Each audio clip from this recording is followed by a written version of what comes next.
Right guys, today we're looking at going from level 60 to level 63.5 if you do this right in just over 10 minutes in Dragonflight. Once again, I'm going to run the footage with the timer whilst I talk in the background. Now hopefully you've watched the video where I go from level 60 to 66 in Dragonflight in 30 minutes. If not, that's linked in the description below and at the end of this video. This video is going on exactly the same idea, but the difference being that this one is designed for you to realistically be able to do this yourself on your own characters, on your alts in particular. I think this could be a really good option for taking away around 1/3 of the leveling process in Dragonflight and making it so much easier for you to get your alts to the new level cap. A quick recap of the first video. In the new overhauled Dragonflight profession system, the first time you craft something you get a first time craft bonus, which is mostly a crafting related bonus, but it does include some experience. Therefore, if you get lots of these first time crafting bonuses in a short amount of time, the experience can really add up.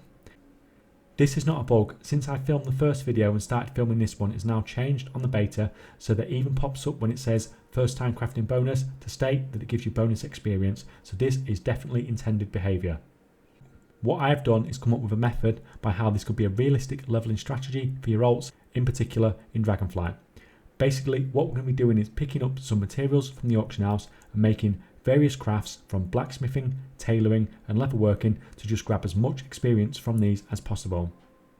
Now the quality of the materials you buy from the auction house doesn't really matter, we just want the crafting bonuses really, so the quality of what we produce isn't so much of an issue, just buy whatever is cheapest.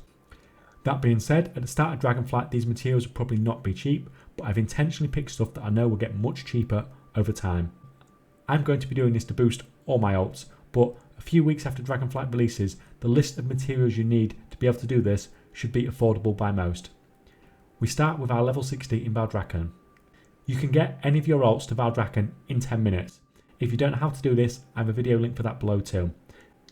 I highly suggest doing this before doing anything else in Dragonflight on any alt characters you're going to play, simply because you need to get to Valdrakken to upgrade your dragon riding talents, and trust me, those upgrades will more than pay for themselves in the time you spend getting them.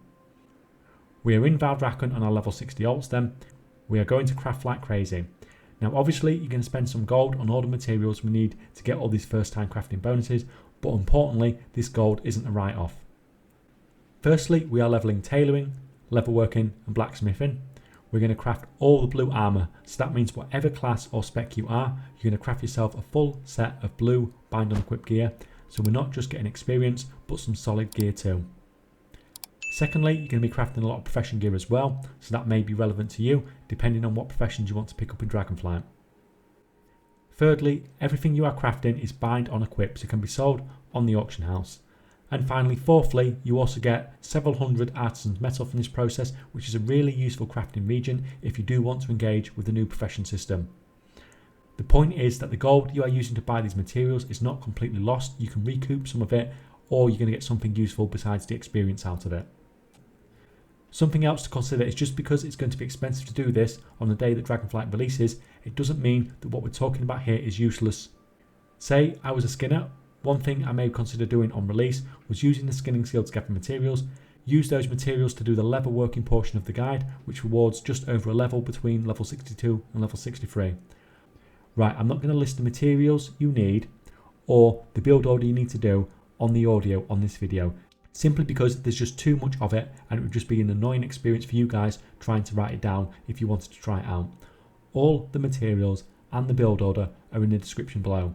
Like I said, just to try and make it as easy as possible for you guys. The list of materials is approximate. There is some degree of RNG with profession skill level ups, so you may end up having to craft things that don't give you a one-time craft bonus just to level up some more, or you might get lucky and have some materials left over. I actually got really owned by RNG in this footage and miss out on some first time crafts and experience, but when you don't have to worry about keeping the camera rolling, you guys won't have that issue and you can hit every first time craft.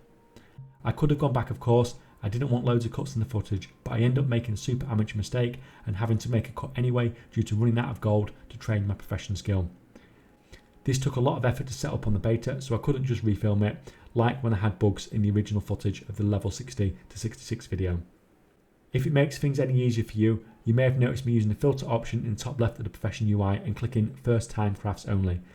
This makes it so it will only show you crafts that will give you bonus experience and I like to use it to get rid of all the crap I have no interest in making. I have a huge amount of experience in the WoW economy, and I do think the vast majority of materials used in this guide will be cheap once the expansion settles down and affordable for all. My hope is that by sharing this and hopefully taking away 1/3 of the leveling process for your alts, that will help get more people with more alts leveled up and having more fun in the game. Thanks for watching guys, and see you next time.